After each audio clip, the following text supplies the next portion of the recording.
السلام علیکم ویورز، 25 نومبر 2020 کی تازہ ترین اور دھماکے دار خبریں لے کر آپ کی خدمت میں حاضر ہوا ہوں۔ تو آپ سے گزارش ہے کہ ویڈیو کو اگر آپ شروع سے لے کر اینڈ تک دیکھیں گے تب بھی آپ کو فائدہ ہوگا۔ ویڈیو کی تفصیلات میں جانے سے قبل آپ سے گزارش ہے کہ ہماری ویڈیو کو ایک لائک ضرور کریں اور ہمارے چینل کو سبسکرائب کر کے بیل آئیکن پر ضرور کلک کر دیں۔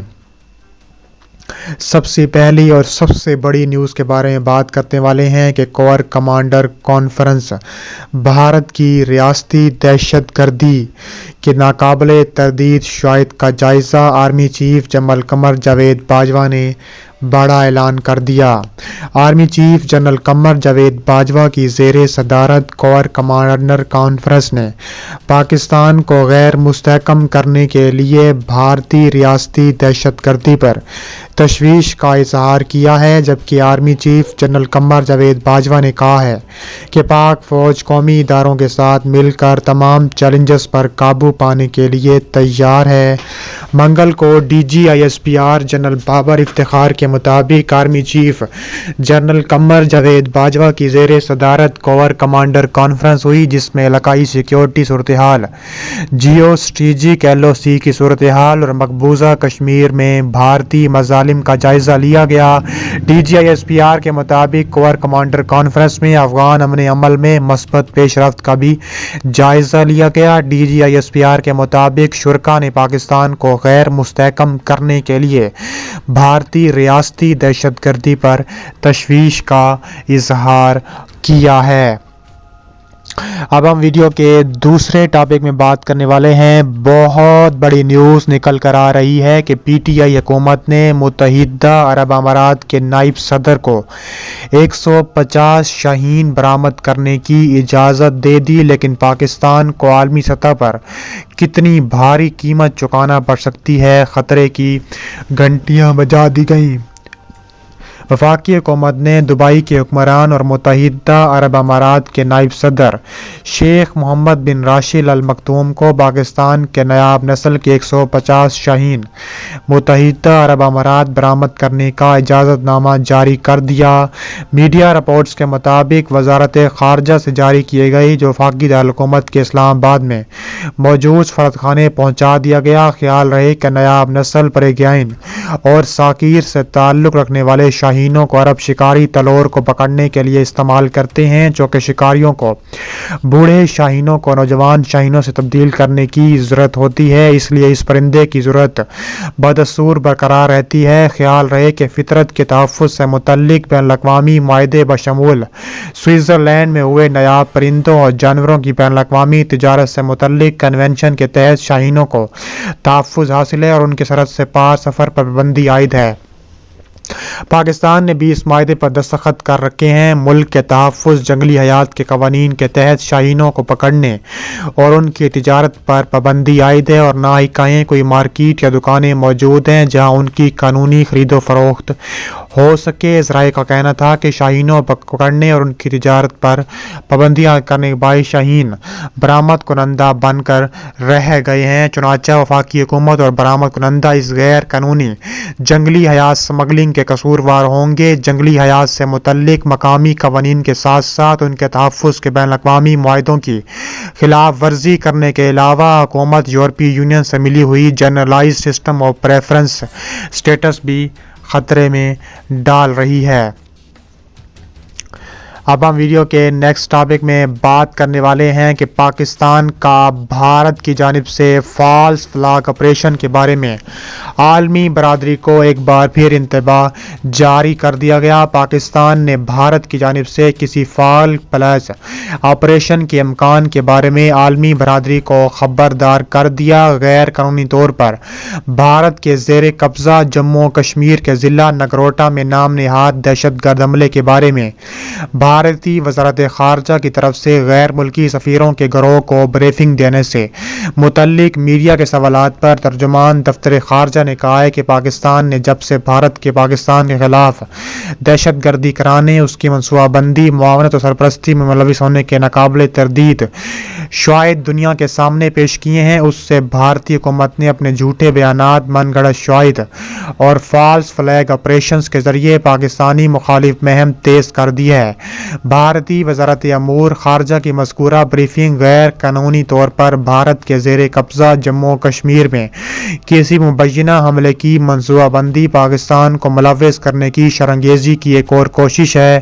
مایوسی پر مبنی، قطعی بے بنیاد اور کھوکھلے بھارتی الزامات پاکستان کو دہشت گردی کے جھوٹے بیانیہ میں ملوث کرنے کی بھارتی کوششوں کا مظہر ہیں تاکہ غیر قانونی طور پر بھارت کے زیر قبضہ جموں و کشمیر میں جاری ریاستی دہشت گردی اور پاکستان کے خلاف بھارتی ریاست کی سرپرستی میں دہشت گردی کی حقیقت سے دنیا کی توجہ ہٹائی جا سکے۔ بھارت کی جانب سے پاکستان کو بدنام کرنے کے لیے کسی فالس فلیگ آپریشن کے امکانات کے بارے میں پاکستان مسلسل عالمی برادری کو آگاہ کرتا آ رہا ہے، جس سے عالمی امن و سلامتی کو خطرہ لاحق ہے۔ ہم دنیا کو ایک بار پھر خبردار کرتے ہیں، پاکستان بھارت کو بے نقاب کرتا رہے گا اور بھارتی پروپیگنڈے سے دنیا کو گمراہ نہیں ہونے دے گا۔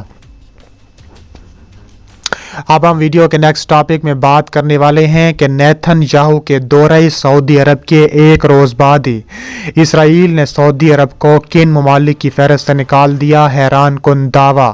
وزیر اعظم بنجامن نیتن یاہو کے مبینہ دورہ سعودی عرب کے بعد اسرائیل کی وزارت صحت نے سعودی عرب کو کرونا وائرس کی سب لسٹ میں شامل کر لیا۔ اس فہرست میں ان ممالک کو شامل کیا گیا جہاں سے واپس آنے والے افراد کو قرنطینہ میں نہیں رہنا پڑتا۔ فرانسیسی خبر رساں ایجنسی AFP کے مطابق اسرائیلی وزارت صحت نے تصدیق کی ہے کہ سعودی عرب کو ایک روز قبل محفوظ ممالک والی فہرست میں شامل کر لیا گیا تھا، تاہم اس کا بنجامن نیتن یاہو کے 2 روز قبل سعودی شہر نیوم کے مبینہ دورے سے تعلق ہونے کی نفی کی۔ اسرائیلی وزارت صحت کے ڈائریکٹر جنرل ہیزی لیوی نے سرکاری نشریاتی ادارے کان کو بتایا ہے کہ یہ عمل بہت سادہ ہے جو ہر 2 ہفتے بعد ایک بار ہوتا ہے۔ انہوں نے کہا ہے کہ پچھلی فہرست میں سعودی عرب سرخ ممالک میں شامل تھا، تاہم اب تمام مریضوں کی تعداد میں کمی رہی ہے، اس لیے اب اسے سبز ممالک میں شامل کر لیا گیا ہے۔ اس کا کسی ملک میں کسی کی دورے سے کوئی تعلق نہیں ہے۔ اب ہم ویڈیو کے نیکسٹ ٹاپک میں بات کرنے والے ہیں کہ چین کی ایک بار پھر بہت بڑے ملک کو دھمکی، اگر دشمن بناؤ گے تو پھر چین تمہارا دشمن بن جائے گا۔ چینی حکومت نے امریکہ بھارت کے بعد کس طاقتور ملک کو انتباہ جاری کر دیا۔ چین نے خبردار کیا ہے کہ آسٹریلیا جان بوجھ کر 2 طرفہ تعلقات کو خراب کر رہا ہے، اگر چین کو دشمن بنایا جائے گا تو چین دشمن بن جائے گا۔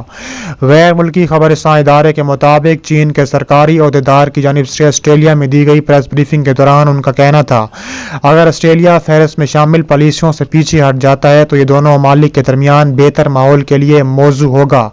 کینبرا میں چینی سفارتخانے نے اہم معاملات پر آسٹریلوی حکومت کے بدلے ہوئے موقف کو ظاہر کرنے کے لیے 14 الزامات پر مشتمل ڈوزیر آسٹریلیا میڈیا کے حوالے بھی کیا۔ چینی عہدیدار نے خبردار کیا ہے کہ چین کو دشمن بنایا جائے گا تو چین دشمن بن جائے گا، جبکہ آسٹریلیا نے چین کی جانب سے لگائے گئے الزامات کو بھی مسترد کر دیا ہے۔ اب ہم ویڈیو کے نیکسٹ ٹاپک میں بات کرنے والے ہیں کہ امریکی صدارتی انتخابات ڈونلڈ ٹرمپ نے گھٹنے ٹیک دیے۔ امریکی صدر ڈونلڈ ٹرمپ نے کڑوا گھونٹ پی لیا۔ نومنتخب صدر جو بائیڈن انتظامیہ کو اختیارات کی منتقلی کی بالآخر منظوری دے دی۔ اس طرح کئی ہفتوں سے جاری ٹال مٹول انجام کو پہنچ گئی۔ سربراہ General Service Administration Emily Murphy نے نومنتخب امریکی صدر کو اس بات سے آگاہ کر دیا۔ غیر ملکی خبر رساں ادارے کے مطابق صدر ٹرمپ نے ایک گفتگو میں کہا ہے کہ قانونی جنگ جاری رہے گی، مگر انتظامیہ سے کہہ دیا ہے کہ جس چیز کی ضرورت ہے اسے انجام دیا جائے۔ امریکی ٹی وی کا کہنا تھا کہ صدر ڈونلڈ ٹرمپ کی شکست تسلیم کرنے کی جانب پہلا قدم ہے۔ صدر ٹرمپ نے یہ اقدام ایسے وقت میں کیا ہے جب اہم ریاست مشیگن نے بھی جو بائیڈن کی فتح کی توثیق کر دی ہے۔ ڈونلڈ ٹرمپ کی کوشش تھی کہ نتیجے کو روکا جائے، مگر ایسا نہ ہو سکا۔ امریکہ کے نومنتخب صدر جو بائیڈن نے اقتدار کی پرامن منتقلی کو خوشائند قرار دیا ہے۔ اب ہم ویڈیو کے نیکسٹ ٹاپک میں بات کرنے والے ہیں کہ اسرائیلی وزیر اعظم اور سعودی ولی عہد کے درمیان خفیہ ملاقات۔ اس موقع پر دو اہم شخصیات کی موجودگی کا تہلکہ خیز انکشافات۔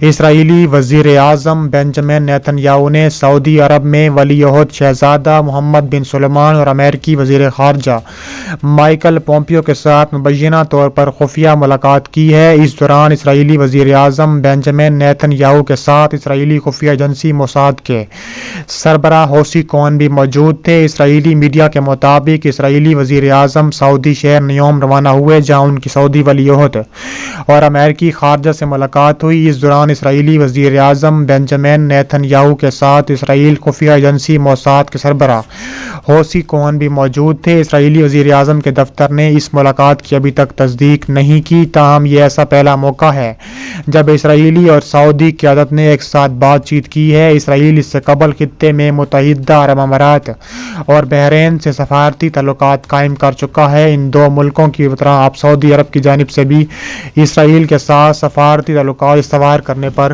غور کرنے کی افواہیں گردش میں آ گئی ہیں اور کہا جا رہا ہے کہ جلد ہی یہ ممالک سعودی عرب بھی اس کو تسلیم کر لے گا۔